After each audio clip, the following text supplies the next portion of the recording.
வணக்கம். இன்றைக்கி நம்ம கிச்சனில் என்ன பார்க்க போகிறோம் அப்படின்னு பார்த்தீங்கன்னா, மரவள்ளிக்கிழங்கு போண்டா பார்க்க போகிறோம். அதுக்கு நான் 1/4 கிலோ மரவள்ளிக்கிழங்கு எடுத்திருக்கேன். நான் அதுக்கப்புறம் காட்டுறேன் உங்களுக்கு, தோலை சீச்சிட்டு கட் பண்ணிவிட்டு. அடுத்து நான் 100 to 150 கிராம் உளுந்து எடுத்துக்கோங்க. உளுந்து எடுத்து ஒரு 20 மினிட்ஸ் ஊற வச்சுக்கோங்க. இந்த மாதிரி தோலை தனியாக சீவி எடுத்துக்கோங்க. நான் மரவள்ளிக்கிழங்கை கட் பண்ண போகிறதில்ல, இந்த மாதிரி துருவி எடுத்துக்க. இப்போது நான் எல்லா மரவள்ளிக்கிழங்குமே துருவிட்டேன். இப்போ இதை நான் மிக்சியில் போட்டு அரைச்சிக்க போகிறேன். மிக்ஸி ஜாரில் நம்ம ஊற வச்ச உளுந்தை ஆட் பண்ணிடலாம். உளுந்தை ஆட் பண்ணிவிட்டு நம்ம 2 காய்ந்த மிளகாய் ஆட் பண்ணிக்கலாம். உங்களுக்கு கூட வேணும்னா நீங்கள் கூடவே சேர்த்துக்கோங்க. காரம் கூட வேணும் அப்படின்னா பெருங்காயத்தூள் கொஞ்சம் சேர்த்துக்கோங்க. இப்போ நம்ம இதை மிக்சியில் அரைச்சிடலாம். இப்போ நம்ம அரைச்சாச்சு உளுந்தை நீங்கள் இந்த கன்சிஸ்டன்சிக்கு அரைச்சிக்கோங்க, கரெக்டாக இந்த பதத்துக்கு. இப்போ இது கூட நம்ம மரவள்ளிக்கிழங்கு சேர்த்துடலாம், துருவி வச்சுருக்க மரவள்ளிக்கிழங்கு.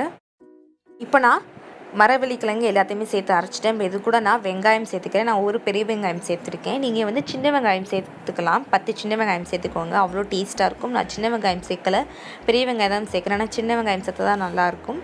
கொத்தமல்லி ஒரு கை சேர்த்துக்கோங்க. சேர்த்துட்டு இது கூட உப்பும் சேர்த்துக்கோங்க, தேவையான அளவு உப்பு சேர்த்துட்டு நல்லா மிக்ஸ் பண்ணிடுங்க. இப்போது நல்லா மிக்ஸ் பண்ணியாச்சு பாருங்கள். ஒரு கடாயை எடுத்துக்கோங்க. கடாயில் எண்ணெய் ஊற்றி எண்ணெயை காய வச்சுக்கோங்க. இப்போ எண்ணெய் நல்லா ஹீட் ஆயிடுச்சு. நம்ம போண்டா போட்டுடலாம். இந்த மாதிரி மாவை கையில் எடுத்துக்கோங்க. கையில் எடுத்துகிட்டு இப்படியே கிள்ளி போடுங்க. அப்படியே இந்த மாதிரி கிள்ளி மாவு எல்லாத்தையுமே போட்டுருங்க. நல்லா ஒரு சைடு வெந்த பிறகு திருப்பி விட்டுருங்க. இந்த மாதிரி இந்த டிஷ்ஷை நீங்கள் பிள்ளைங்களுக்கு ஈவினிங் டைமில் ஸ்நாக்ஸ் மாதிரி கொடுக்கலாம். மரவள்ளிக்கிழங்கு உடம்புக்கு ரொம்ப நல்லது. இந்த மாதிரி செஞ்சு கொடுத்தீங்கன்னா அவங்க சாப்பிடுவாங்க. இந்த மாதிரி கிறிஸ்பியாக ப்ரௌன் கலரில் வந்த பிறகு நம்ம இதை இப்போ எடுத்துடலாம்.